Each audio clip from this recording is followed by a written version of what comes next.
Hi friends, welcome to my channel. ఈరోజు రాజుల పొలం అంటే చికెన్ దమ్ బిర్యానీ ఎలా చేసుకుందాం చూద్దామండి.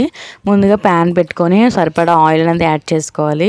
1 టీ స్పూన్ నెయ్యి, అందులో చెక్క, లవంగాలు, అనాస పువ్వు, మొత్తం గరం మసాలా, సాంబార్ అన్నీ యాడ్ చేసుకోవాలన్నమాట. నేను గాను నూనె వేసాను కాబట్టి ఆయిల్ అలా ఉందన్నమాట. సన్నంగా తరిగి పెట్టుకున్న ఉల్లిపాయలు, ఇప్పుడు ఉల్లిపాయలు ఉన్నాయి కదండి, అవి పొరలు తీసుకొని ఇలా పొరలు తీయడం వల్ల మనకి టేస్ట్ అనేది లెవెల్ పెరుగుతుంది. దాంతో బిర్యానీ కాబట్టి చాలా అంటే చాలా టేస్టీగా ఉంటుంది. ఇప్పుడు ఈ ఆనియన్స్ అన్ని బ్రౌనిష్ కలర్లో వచ్చేంత వరకు దూరగా వేయించుకోవాలన్నమాట. ఎంత బాగా వేయించుకుంటే అంత టేస్ట్ అనేది మనకు పెరుగుతుంది. ఇప్పుడు 4 పచ్చిమిర్చి ఉన్నాయి కదండి, పచ్చిమిర్చిని మనం సన్నగా తరిగి పెట్టుకొని అందులో యాడ్ చేసుకోవాలి. అలాగే కొద్దిగా కరివేపాకును కూడా యాడ్ చేసుకోవాలి. ఈ కరివేపాకు అది క్రిస్పీగా వచ్చేటట్లు బాగా వేయించుకోవాలన్నమాట. దూరగా వేయించుకుంటే మనకి టేస్ట్ అనేది పెరిగి బాగుంటుంది. ఇప్పుడు వెల్లుల్లిపాయలు, పొట్టు తీసిన వెల్లుల్లిపాయలు కొద్దిగా యాడ్ చేసుకోవాలి. కొంచెం యాడ్ చేసుకుంటే మనకి టేస్ట్ అనేది కొంచెం బాగా పెరుగుతుంది అనమాట. కొంచెం అలా దూరంగా వేయిస్తూ ఉండాలి, అప్పుడు మనకి టేస్ట్ అనేది బాగా పెరుగుతుంది. నెక్స్ట్ మనం ఎండుమిరపకాయలు, 4 ఎండుమిరపకాయలు అనేవి యాడ్ చేసుకోవాలి. యాడ్ చేసిన తర్వాత అవి కూడా బాగా వేయించుకోవాలి. ఇవన్నీ వేయించిన దాని మీద మనకి బ్రౌనిష్ కలర్ వచ్చేంత వరకు బాగా వేయించుకుంటే మనకి టేస్ట్ అనేది పెరుగుతుంది. ఇప్పుడు బాగుంది కదా, అల్లం వెల్లుల్లి పేస్ట్ కొద్దిగా తగినంత వేసుకోవాలన్నమాట. ఇది వేసుకున్న తర్వాత కొంచెం దూరంగా వేయించుకోవాలి. బాగా వేయించుకుంటే ఈ అల్లం వెల్లుల్లి అనేది పచ్చివాసన అనేది రాకుండా ఆయిల్లో బాగా వేయించుకోవాలి. ఇప్పుడు మనం బియ్యం అనేది శుభ్రం చేసుకొని కడిగి పెట్టుకున్న బియ్యం ఉన్నాయి కదండి, ఆ బియ్యంలో మనకి సరిపడా కారం, అంటే నేను 2 గ్లాసెస్ బియ్యానికి 1.5 స్పూన్ కారం అనేది యాడ్ చేసుకున్నాను. ఈ 1.5 స్పూన్ కారం యాడ్ చేసుకున్న తర్వాత కొద్దిగా పసుపు అనేది యాడ్ చేసుకోవాలి. తర్వాత మనకు సరిపడినంత సాల్ట్ అనేది యాడ్ చేసుకోవాలన్నమాట. మనకి బియ్యానికి తగ్గట్టుగా క్వాంటిటీతో మనకి ఎంత సాల్ట్ అని ఉంటుంది కదండి, ఆ సాల్ట్ని మనం యాడ్ చేసుకోవాలి. తర్వాత మన ఇంట్లో తయారు చేసిన గరం మసాలా పౌడర్ అనేది యాడ్ చేసుకోవాలి. తర్వాత 1 స్పూను నెయ్యి అనేది యాడ్ చేసుకోవాలన్నమాట. నెయ్యి అంటే మంచి ఫ్లేవర్ వస్తుంది, మనకి బిర్యానీ కూడా టేస్ట్ అనేది చాలా బాగా వస్తుంది అనమాట. ఇది రాజుగారి పలావ్ కాబట్టి ఇది ఉంది కదండి, ఇవన్నీ కూడా బియ్యంలో వేసి బాగా కలుపుకోవాలన్నమాట. అటు ఇటుగా బాగా కలుపుకుంటే మనకి బిర్యానీ టేస్ట్ అనేది మనకి బాగా వస్తుంది అనమాట. ఇవి బియ్యం అనేది ఎంత బాగా కలుపుకుంటే మనకి అంత టేస్ట్ ఉంటుందండి.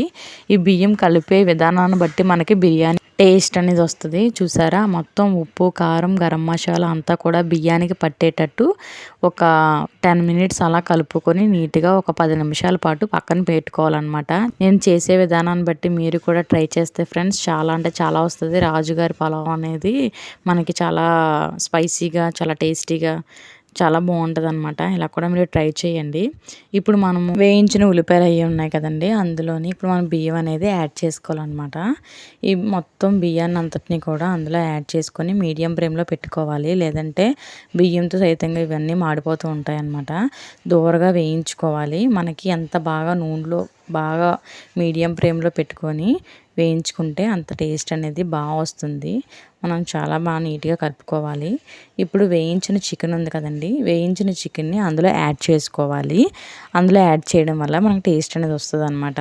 చూడండి ఎంత బాగా వేగాయో.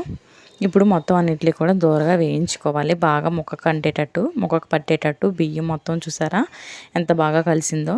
ఇప్పుడు మనం ఏం చేయాలంటే బాగా కలిపిన తర్వాత ఒక 5-10 మినిట్స్ అలా కలుపుతూ ఉండాలి. బియ్యం మనకి ఎంత బాగా కలిపితే మనకి మీడియం ఫ్లేమ్లో అంత బాగా ఉడుకుతుంది అనమాట రైస్ అనేది. ఇప్పుడు చూసారా రైస్ ఎంత బాగా వచ్చిందో. ఇప్పుడు ఇందులోని 1 గ్లాస్కి 2 గ్లాసెస్ వాటర్ అండి. నేను 2 గ్లాసెస్ రైస్ తీసుకున్నాను కాబట్టి 4 గ్లాసెస్ వాటర్ అనేది నేను యాడ్ చేసుకున్నాను అనమాట. 4 గ్లాసెస్ వాటర్ని యాడ్ చేసుకోవాలి. యాడ్ చేసుకున్న తర్వాత బాగా కలుపుకొని ఉప్పు అది కారం సరిపోయిందా లేదా, ఘాటుగా ఉందా లేదా అనేది ఇప్పుడే చెక్ చేసుకోవాలి, లేదంటే మళ్ళీ ఉప్పు వేసినా సరే అవ్వదండి. ఇప్పుడు ఫస్ట్లోనే మనకి ఉప్పు సరిపడగా వేసుకోవాలన్నమాట. ఆల్రెడీ మనం బియ్యంలో అట్లా కలుపుకున్నాం కాబట్టి ఇప్పుడు మనము సాల్ట్ అనేది సరిపోయిందో లేదో అని చూసుకొని బాగా కొంచెం కొత్తలాడుతూ ఉడికించిన తర్వాత మనం మీడియం ఫ్లేమ్లో పెట్టేసుకోవాలి.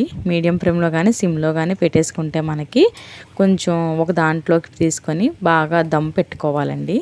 దమ్ అనేది మనం పెట్టుకుంటే మనకి నీట్గా అనేది రెడీ అయిపోతుంది అనమాట. పైన కొత్తిమీరతో గార్నిష్ చేసుకోవాలి. చూసారా ఆల్రెడీ 50% అయితే అయిపోయిందనమాట బిర్యానీ. సిమ్లో పెట్టి ఉడికించుకోవాలి. ఇప్పుడు 50% ఉడికింది కాబట్టి మనకి ఇంకో 30% అనేది ఉడికితే మనకి బిర్యానీ టేస్ట్ అనేది పెరుగుతుందనమాట. ఇప్పుడు మనం రైస్ ఉడికించిన దాన్ని బట్టి అటు ఇటుగా కలుపుకోవాలి. కలుపుకుంటే మనకి బిర్యానీ టేస్ట్ అనేది ఎలా వచ్చిందనేది తెలుస్తుందనమాట. ఇప్పుడు 80% అయిపోయింది కాబట్టి 80% ఇంకో 20% మనం దమ్ పెడితే మనకి నీట్‌గా అనేది బిర్యానీ వచ్చేస్తుందండి. చూసారా? దీనిపైన యాలకులు పౌడర్ అనేది జల్లితే మనకి యాలక ఫ్లేవర్ కూడా వచ్చి చాలా బావుంటుందండి. చాలామంది బిర్యానీ ఎసెన్స్ కూడా వేస్తూ ఉంటారు. మనకి బిర్యానీ ఎసెన్స్ కాకుండా ఇంట్లో తయారు చేసుకుందే కాబట్టి కెమికల్స్ అయ్యి రియాక్షన్ చూపిస్తాయి అని చెప్పేసి వేయించుకోలేదండి. దమ్ పెట్టుకున్న తర్వాత అంతే బిర్యానీ రెడీ. ఒక bowl chicken and kachambari and రాజుగారి పులావ్ కాంబినేషన్ అదిరిపోయింది కదా ఫ్రెండ్స్. ఇలా మీరు కూడా ట్రై చేయండి. Bye friends.